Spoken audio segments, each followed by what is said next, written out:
I, F32, don't really have a very good relationship with my husband's, J, M33, family. We have been married for 6 years now, and have a 4-year-old son, Aegon. Yes, we are Game of Thrones fans, please don't come for me in the comments. My in-laws do not really like me because I am not from the same culture as them. They are quite religious, but I lean towards agnostic, and they think that I am the reason why Jay has moved away from his faith. That is the farthest thing from the truth. He made those decisions himself, long before he even met me, so I don't know where all the worry is coming from. Anyway, they have some preconceived notions about me, and though we are cordial now, we are certainly not close. After Aegon was born, things smoothed out a lot between my Mill and me. She used to come over more, and as we talked to each other, we were able to understand each other's perspectives better, which helped ease things out a lot. My Phil is mostly unbothered about all the family drama, and he treats me with respect and doesn't interfere or meddle in our affairs, which is all I want, so things on that front are okay too. Moreover, both of them just dote on Aegon, and he loves spending time with them. So yeah, even though things were a little icy in the beginning, it is much better now, and I can see how much this means to Jay, because he has always been close to his parents, even though they don't believe in the same things anymore. The problem is my Sil. She's Jay's sister, Joanna, F40, and she has a 5-year-old daughter, Rachel. Joanna's husband left her 2 years ago because she was caught having an affair with his best friend. It was a mess altogether, and he fought tooth and nail to get Rachel's custody, but he only gets her on the weekends. That was a horrible time for the family, and though neither Jay nor I condone what Joanna did, we still knew we had to stand with her because we're family. It was during this time that I offered to keep Rachel with me while Joanna sorted out her stuff. It wasn't a big deal for me, honestly, because Aegon was the same age, approximately, and having a cousin to play with would be better for both of them.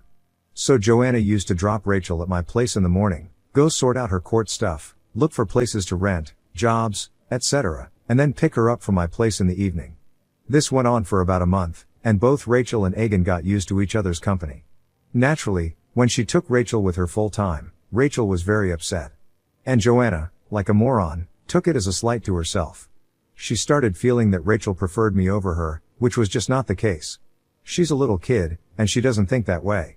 I told Joanna repeatedly that Rachel liked playing with Aegon, which is why she liked my place more than theirs, and if an arrangement could be made to have them play together, the problem would resolve itself. I knew Joanna was butthurt about this, and I don't really blame her. Her emotions were all over the place, even though she was the one that was cheating. Things got sour between us because she accused me of trying to steal her daughter, and that was when Jay had had enough. He told her that she should be thankful to us because we were helping her stinking, cheating but on the contrary, she was the one pulling an attitude with us. She went low contact with us, and it just hurt me a lot because the kids were suffering because of her. What she didn't know was that her ex-husband, Noel, used to bring Rachel to our place during the weekends so she would get to see Aegon. He had sworn Rachel to secrecy, but all of us knew it was only a matter of time before she spilled the beans. She was just 3 at the time, and she would eventually have told her mother, but all of us thought that it was worth the risk. When the big reveal finally happened, there was a lot of drama, and Mill and Phil had to intervene and asked her to stop being thick and think about her daughter instead. It took some convincing before she could finally see our side of things and agreed to have Rachel and Aegon play together. The thing is that the kids absolutely adore each other. They're like siblings, and since they're so close in age, they gel really well together. It's honestly a delight watching them. Especially since Jay and I had decided that we would have only one child, and I had always felt that not having a sibling is sad for a kid. But here, we kind of have the best of both worlds. The kids took turns at each other's places. There were times Rachel came over, and other times Aegon went to Joanna, or even Noel. And most of the time, they were at Mill and Phil's place. Things were okay, and never once did I suspect that Joanna was harboring such resentment against me for all these years. Had I known, I would have put Aegon's safety first, and now I can't help but think that I have failed as a mother. For the last 2 years, things have been more or less fine with Joanna. The kids get along, and that's what matters to me, so there's that. But all of this changed yesterday. Jay has been out of town for a week because of work.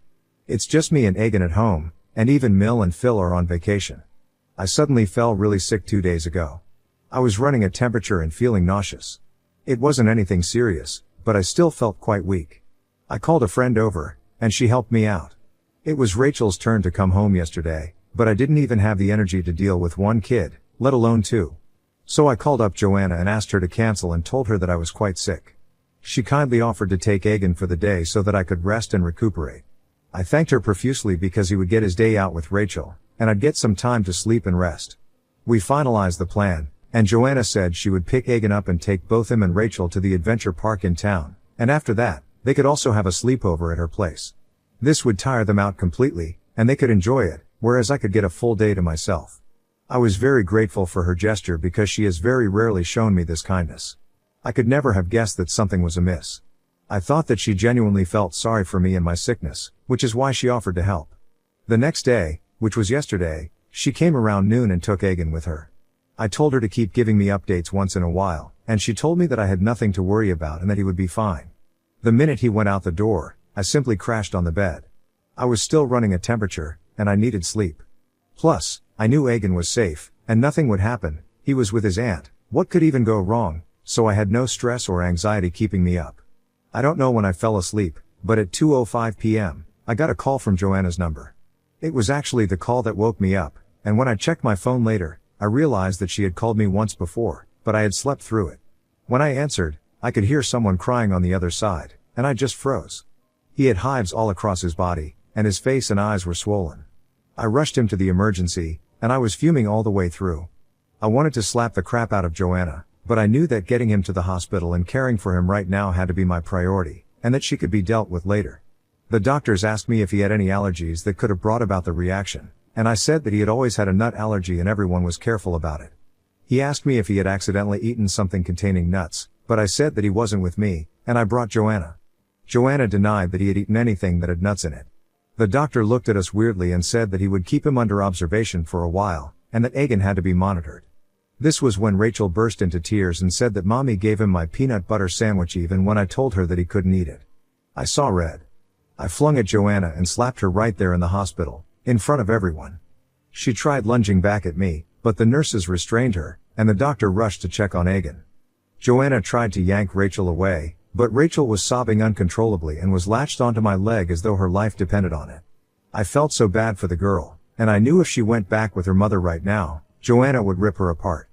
I called up Noel and told him that Rachel was safe, but he needed to come to the hospital. I wanted the right parent to be there with Rachel. Joanna was protesting and trying to create a scene, but when the nurses told her that if she kept up her behavior, she would be escorted out, she shut up. Noel came, and Rachel ran to him and hugged him. He looked at both Joanna and me and realized that something major was up. It had been a couple of hours in the hospital by then, and Egan was fine. They said that the allergic reaction had been controlled, but that is family. It was everyone's duty to be more careful about what he was eating. The doctor said that they would keep him overnight for supervision, and that he would be discharged the next day. Noel offered to drive me home, but I said that I needed to talk about what happened, and I needed both Joanna and Rachel there, which meant that he had to be there as well. We went to a dine-in to grab a bite, and what Joanna told me just made me lose my crap all over again. I had composed myself a little in all those hours, but listening to that bitch talk made my blood boil. I first asked Rachel what happened. She looked nervously at her mom, who was glaring at her. Noel stepped in and said that she needed to be honest about everything and not worried because he would protect her, and that she needed to do the right thing. She was still very nervous, and while Noel was coaxing her into telling us the truth, Joanna was trying to create a ruckus, saying things like we were bullying her daughter and that she would not stand for it. I told her to shut up and let the girl speak and that her intimidation tactics wouldn't work anymore. It took some time, but Rachel finally told us what happened. She said that Joanna had given them money to buy sandwiches from the sandwich stall. Rachel bought a peanut butter sandwich, whereas Egan bought a mixed fruit jam sandwich. While they were on their way back, Egan asked Rachel if he could have a bite, but she said no because he wasn't allowed to eat peanut butter. Everyone in the family knows about Egan's nut allergy, even him. So I'm surprised that he asked her for the sandwich, and I'm glad Rachel had the sense not to give it to him. She said he didn't make a fuss but looked a little down because he didn't get to eat the sandwich. When they got back to where Joanna was, why the hell wasn't she with two tiny kids in the first place is beyond me. Joanna asked Rachel why Egan was being mopey. Rachel said that he wanted a bite of her sandwich, and Joanna got mad at her. She said that she should be sharing things with her cousin and that she had been taught better, blah blah. Finally, Rachel said she had to cut in and remind Mom that Egan couldn't eat peanut butter, but apparently, Joanna was having none of it. Then both of them kind of got into a fight, and Rachel tried to resist Joanna's attempt to get her to give him the sandwich, but Joanna called her own daughter a greedy little bitch and snatched her sandwich from her. By this time, Rachel said that both Egan and she were crying, and she said that he would get sick like Andy told us if he ate that sandwich, but Joanna said that this was just a harmless prank and nothing would happen to him. She gave him the sandwich, but by that time, Egan too was in tears and said that he did not want the sandwich and wanted to go back home, but Joanna literally force-fed him the sandwich. Rachel didn't use these exact words, but I know what Joanna was up to. It took every ounce of my strength not to lunge at Joanna and strangle her then and there, but I didn't want to do all this in front of Rachel. The poor girl had had enough for the day. Once she was done, she was in tears again, hugged Noel, and said that she wanted to go with him because mommy scares me. All this while, Joanna was scoffing as if trying to discredit what Rachel was saying. I asked her if she had anything to say in her defense, and she said that she had no need to defend herself from the likes of me. She said that if I chose to believe a 5-year-old over a grown woman, I had to get myself checked because clearly, there wasn't a single logical brain cell left in me. I didn't fight with her or press for justifications because I was thoroughly exhausted, but I did tell her that if she refused to tell me her side of the story, if there even was one, I would take Rachel's version as the truth and proceed accordingly.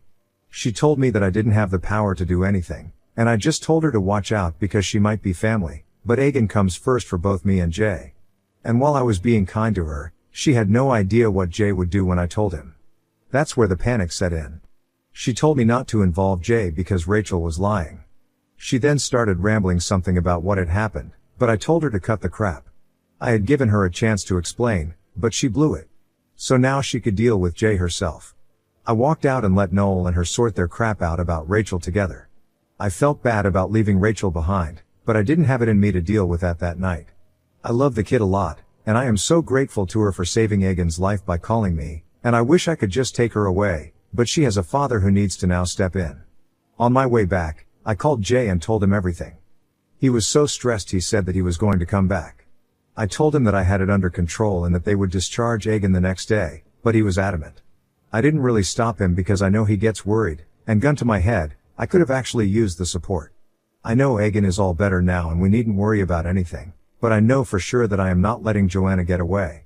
She has deliberately endangered my child, and she needs to pay for it. I don't know how she will, but I know that she will.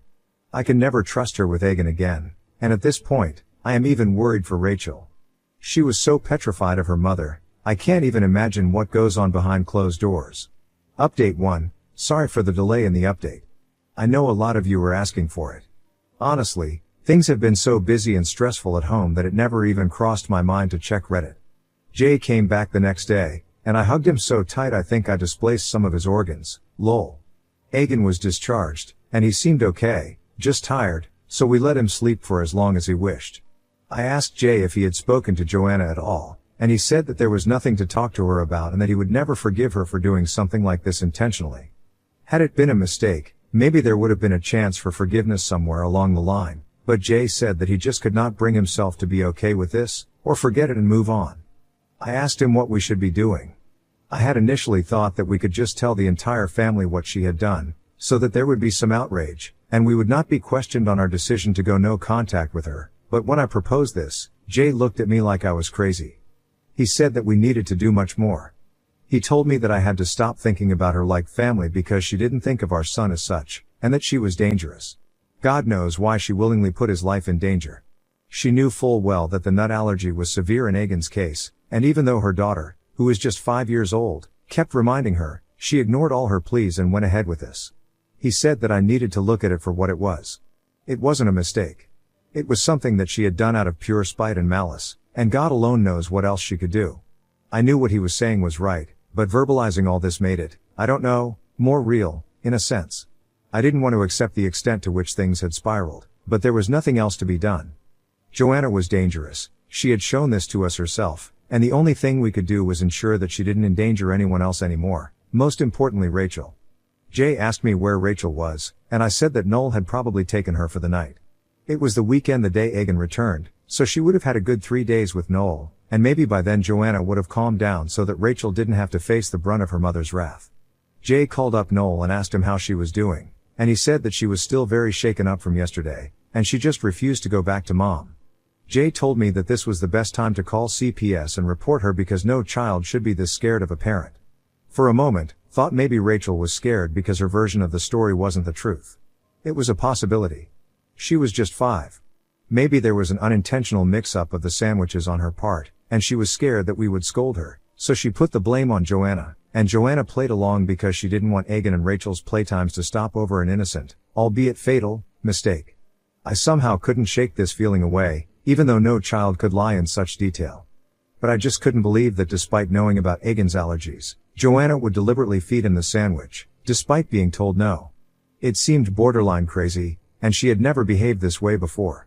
So we decided to call Noel again, and I asked him whether Joanna had admitted to anything, and he said that she broke down and told him everything. He had secretly recorded the entire conversation, but he told us it was too dark to listen to. We asked him to forward the recording to us nonetheless, and there we could clearly hear Joanna admitting to everything. She said that she didn't know why she did it, but she did. Noel was furious, and he asked her why she didn't go to the emergency herself, and she said that she couldn't afford the bill.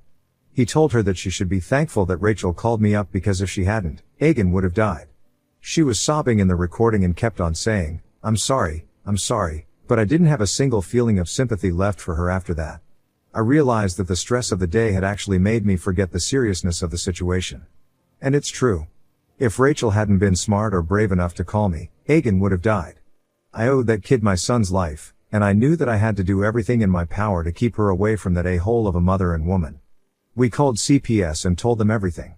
We told them that we were worried about Rachel's safety and that if she was capable of deliberately inducing an allergic reaction in a child, and then not responding accurately because of a purported lack of funds, we didn't know how safe her own kid would be with her.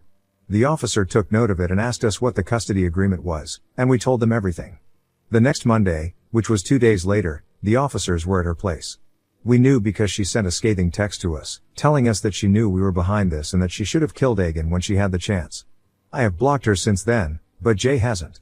He called her up and gave her a piece of his mind and told her that he would go to the ends of the earth to keep Rachel safe from her because she clearly wasn't mentally stable. Mill and Phil were finally roped in, and we told them everything. At first, they tried to make excuses for Joanna, but when we made them hear the recording, they didn't have anything to say. I don't know what their equation with Joanna is, and neither do I care, but both Jay and I have told them that we want nothing to do with her anymore. We hope that CPS is going to take Rachel away from her, but we can't be sure because there is no neglect or abuse involved in her case. But I know that if she continues to stay with Joanna, she is going to make things horrible for her own daughter. Update 2, CPS has removed Rachel from Joanna's care, and she is now going to live with Noel permanently. The custody agreement had to be officially changed, and Joanna went crazy about it, and now we know why. It wasn't because she would miss Rachel or something. It was because she was using the child support payments to fund her life. The child support was an insane amount, and now, she's going to have none. Keeping Rachel with him is going to be better on the pocket for Noel, not that it matters to him anyway. Noel has also been asked to take Rachel to therapy because the poor kid has been having nightmares ever since the Egan affair. Egan, on his part, is doing well. He doesn't even remember much, and when we ask him how his day with Auntie and Rachel was, he just says he had a lot of fun, and the best part was the hospital ride at the end. I cannot even fathom why someone would hold so much resentment for a child. Mill has been quite upset over the incident, not Egan's particularly, but the one where a mother lost her child due to our intervention, aka Joanna. I don't understand how she can continue to sympathize with Joanna. Phil, for his part, is furious, and he says that he initially did not believe that she could be this crazy. He has apologized to us for not believing us, and while it still annoys me, I know that he means well. No father would ever want to know or accept that one child of his was capable of intentionally fatally harming the other child's kid, so I understand his hesitation about it all. Rachel and Egan still meet up regularly. We didn't want Rachel to think that she did anything wrong or that she could have done anything more during the day the incident happened. She still blames herself, though, and it breaks my heart to see her like that. She even made sorry cards for Egan, Jay, and me. I think it has to be one of my most prized possessions. I try spending time with her as much as I can. Call me old-fashioned, but I feel that a child needs a maternal figure in his or her life, and Rachel has never had that. Even though Joanna is a mother, I don't think she has the capacity to be maternal. She has proven that with the way she was with Egan. No person capable of pulling something like that off will ever have that innate compassionate instinct. I know a lot of you are going to come at me in the comments for saying this, but it is what it is. We are trying to normalize things for the kids as much as possible, even though nothing is normal anymore. Joanna has been trying to get in touch with Jay and me, Mill told us, but she's blocked everywhere, so that's an unnecessary headache she has taken upon herself. She tries to subtly act as an intermediary, but every attempt of hers has been shot down, and both Jay and I are running on thin ice with her. She either gets it herself, or we go no contact with her pretty soon. I can't have her talking about that bitch and trying to get us to be a family again. Update 3, Joanna tried to take Rachel from school. The school already knew about the issues going on, so they were prompt in reaching out to Noel. Rachel is safe, and she just doesn't want to be with her mother at all. Noel is thinking of going for a restraining order, but he's not sure yet because, at the end of it all, Joanna is her mother, and nothing can change that. It's just a pile of hot mess right now, and I personally would prefer being away from this drama, but I do know that the drama started because I called CPS on her. I personally think that she is not a good parent by far, but I mean, now things are getting serious and criminal, which is unsafe for everyone. Who knows what she'll do next? They're trying to resolve this, and if it doesn't get resolved, a restraining order is the only option available. I hope it doesn't come to that, but if it does, I don't think there's anyone to blame except Joanna herself.